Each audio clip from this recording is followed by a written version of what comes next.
So hi guys, it's Haggy on the vlog today. I'm just going to touch base on Dale's got the beautiful Santorini blue E92 which he's prepping now, which I'll show you around in 2 seconds. We got Chris doing a Novitec package on a 488 Pista. That's Steve's car, absolutely gorgeous spec on this thing, which we'll touch base in a bit with him. We've got Kyle doing Paul's Turbo S, his 99 1.2 I believe it is. We are building the engine, doing some tweaks. Just bought some KW, so Paul's super eager to see how they go on them. But me personally, I'm a massive ambassador for KW in the are a phenomenal bit of kit. So yeah, so touch base with Kyle. We've got Luke on Caroline's RS6. We've got Matty doing some import preps on the Passats. We've got Matty B doing some engine work, which we'll touch base with as well. So yeah, a very busy week. But let's start with this beautiful E92 M3. So yeah, here with Dale now with this absolutely beautiful car. I just cannot comprehend how nice this car is. It is phenomenal. So watch this space. Dale's going to do his magic. And once this car is prepped, it is going to be times 10 what this car already was. So unbelievable car. Super rare. The best colour for these in combination. So well done, Dale. I can't look forward to seeing that all done and all prepped. So beautiful car. Like I say, I've definitely fallen in love with this one, and I would love to have it myself. Right, so I'm now here with Matty Gare, who's just completed the full service on this app, which we do on all the imports.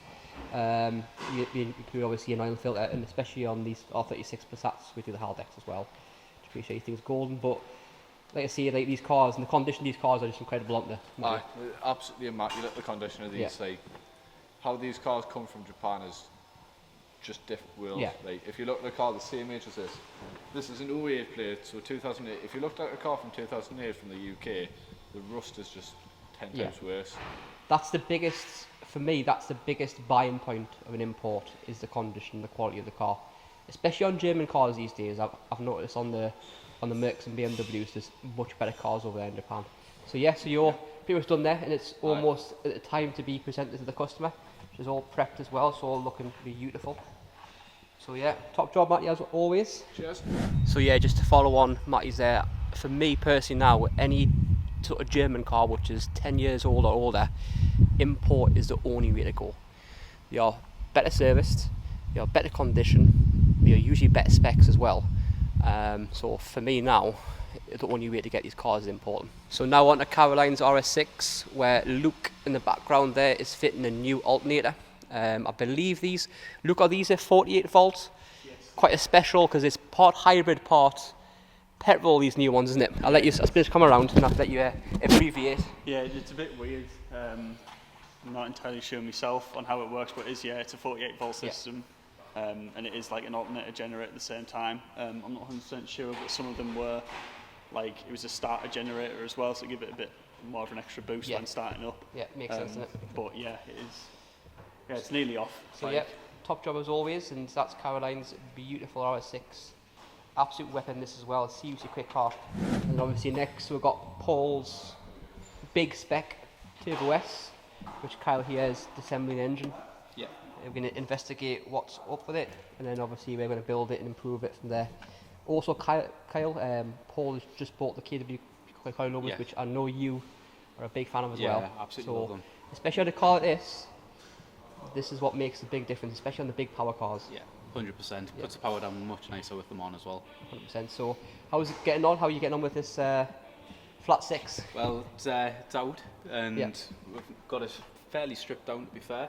Kind of just getting the last few bits off, get the gearbox off and away from the subframe, and then we'll be off into the engine room to strip the rest down. Yeah, and that's when the fun begins. We'll start getting some good parts on this. 100%. And then to be tuned by us. So I genuinely can't wait to see this car built. This is going to be a seriously fast car, isn't it? Yeah, it's going to be an absolute monster, this. Yeah, so awesome. But cheers, Kyle. No worries. So yeah, let's go off to see Matt Senior in the engine room, which has got a very good topic to talk about here regarding engine and maintenance as well. Right, so here with Matt now, who's stripped apart a local customer's VR38 here, and you found some worrying sort of issues as well, haven't you? Yeah, so sort of the story with the cars, it had a sort of a knock coming from the engine. I actually thought it was going to be a bent rod because there was no bearing material or anything in the oil. However, the oil was very dirty. Now, when I've took it apart, it's turned out that it's done the bottom end bearings. Yeah, you can see it there. Now, it's not the worst, but what I have noticed while stripping the engine down is everything's very, very dirty, almost as if it hasn't had the oil changes as frequently as should do. Now, for big power engines, not even big power engines, just for performance cars, oil changes are probably one of the most important things you can do to prolong the life of the engine.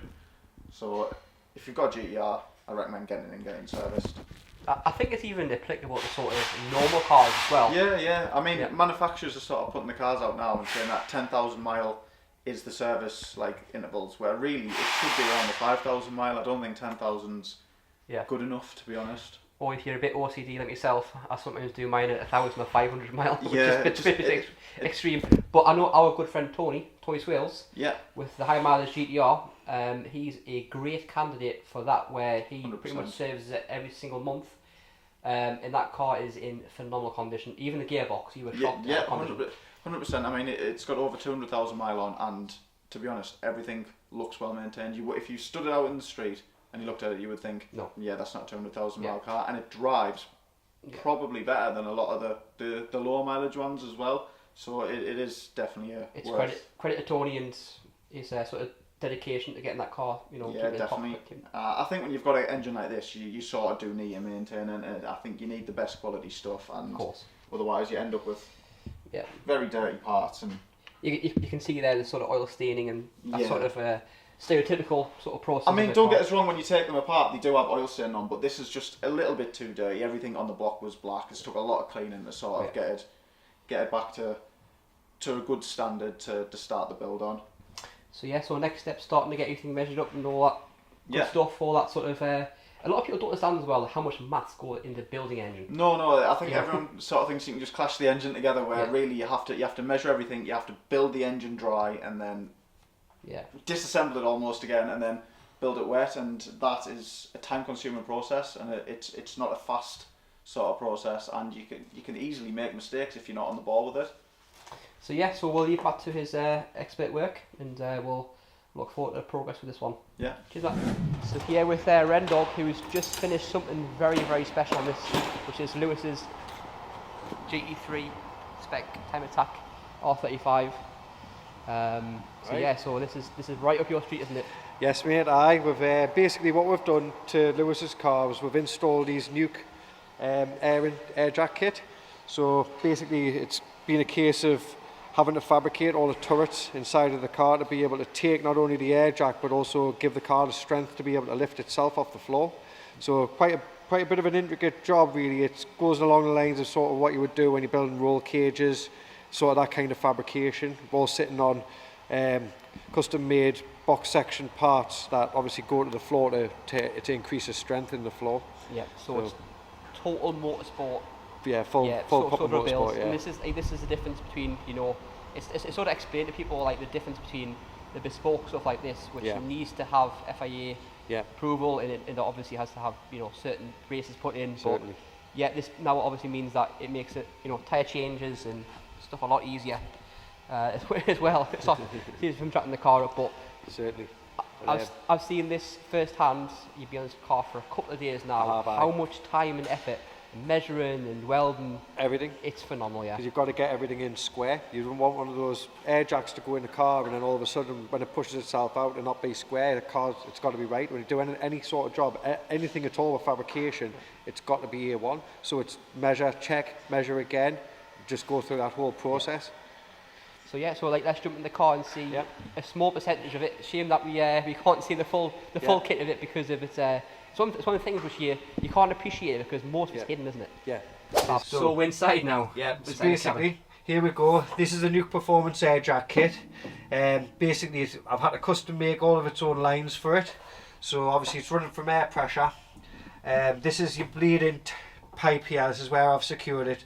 Obviously, Lewis isn't racing with this car. He's using it for track days. So instead of having this as an external lead into the air jacks, where you pit crew would come and blow the car up, change the wheels off the cargoes. We've just fitted it nicely here, so he can just open his door, casual on the track day, plug his airline onto here, raise the car. So it's even the small things as well, Rendog, like you've customised the foot plates. Yeah, I've had to recut all of his kick plate, notch it all out to get that to fit around his air jacks. Did everything to the best of my ability, like I always do. Which I can honestly say, because I spend a lot of time around sort of, you know, track cars and motorsport. Yeah. Rendog is one of the best people I know with fabrication. Which if you know me, I'm very OCD as well. So to have your sort of, honestly, it generally blows me away every time you do something. Thank you, mate. So yeah, so roll cages, custom exhausts, anything bespoke. Rendog is your man. Absolutely, anything. So yeah, so it's been a bit of a long process, but it's pretty much in there now. Yep, they're all in. Cost dimensionally, everything's square. They're all in square. They're all at the right height. They're all set. Everything's perfect. Work. So there we go. Happy days. So next thing's testing, and this is going to Lewis on the weekend, and I believe he's doing a track day. Yes, he's going to do another track day in his car at the weekend. Yeah. So Lewis, enjoy, and I wish it was me down there as well. Sure. Thank you. So yeah, and finally I'm with Chris Thompson, who is working on a very special Ferrari, which is a 488 Pista Spider. So we have just installed, or Chris has installed. Yeah, Novitec tuning box. Yep. Very nice bit of kit, very comprehensive. Beauty of it is it's plug and play, so if you did ever want to either sell the car or needed some warranty work done or something like that, it is removable. It's not an easy job to fit, especially on a Spider. It's been an absolute pain in the backside, but it's in there now. It's definitely not something I'd like to remove if I had to go to service next week and then refit. But yeah, it's impressive. It should make good power. It's a good bit of kit. So yeah, it's a beautiful spec car as well, isn't it? I'll just pan out. Absolutely stunning. Yeah, really, really nice car. So yeah, thanks for Steve to bring it in. Yep. And that's it. That's the final part of this week's vlog. In fact, I'm going to include a small bonus feature. We've just picked up a few cars from the docks. We got Chris's R32 GTR with some nice bits, which in fact I might do a walk around and, you know, basically state what is a plus on these cars, especially now some of these parts are very expensive and it can be a deal decider on a lot of these cars now. So yeah, so we're going to have a quick look at Chris's R32. Also, Callum's R36 has arrived as well, and we've also got an S8, which is for stock. So yeah, so let's go outside and have a look at those cars. So I'm now here with Chris's R32 GT on the background. These have just came from the docks, so they have been sitting on the boat for a few months and obviously in the compound, so they are dirty. We do a decontamination wash and prep before registration, so please bear that in mind. But these are very, very cool cars, which I'll walk you through now. So there it is, Rose Glory, and like I mentioned before, it's got some very cool parts. So the eagle eye viewers will notice, got my favourite, which I always think that these 32 should come with, the N1 headlights. Garage Active now do a sort of, how can you put it, secondary option, a non-standard one, which are very, very, very good quality items. I know our good friend Anth with his 32 had them on his, and they are a nice bit of kit. But I just think it makes the front end of these cars look so much better with the non-projector headlights. Obviously, you got the N1 Nismo lip, got the N1 ducts, and also you got the N1 skirts. The one on the back are non-genuine. If you have the Nismo rear spats, which are actually foam, which are discontinued, they do not make anymore, they are incredibly rare. So if you have them in foam, it's definitely worth keeping them to one side for a future investment. But yeah, it's also got the N1 lip at the back there, and also the best things also is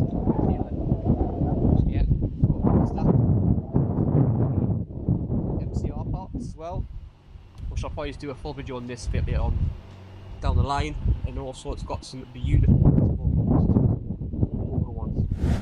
So there you go, the all important 320 km/h Nismo clocks with the all logo. And also, most importantly, T37s, which I believe these are T37 Sagas. But as you can see here, there's a lot of the old matchless crowd racing. If you know your GTRs, you know what they do in Japan. So yeah, so this car will be featured on its own little video separately, but what a car, what an absolute car. Yeah, like they say, they don't make them like used to. Then we've got Callum's R36 Passat. It's done in white, it's a sunroof car as well. But yeah, there's two really cool R36s. Probably one of the most popular colour blues, but they all look phenomenal in any colour. Fabulous cars, great family cars, good investments. You can't beat them. So yeah, and that's it all for this week's vlog. If you liked this sort of layout, the informative nature of this video, please mention in the comments. You know, let us know what you want to see from GM. If it's something to do with cars, specs, maybe some more tech talk, please mention in the comments. So that is it all for this week. Hope you enjoyed it, and let's see you next week.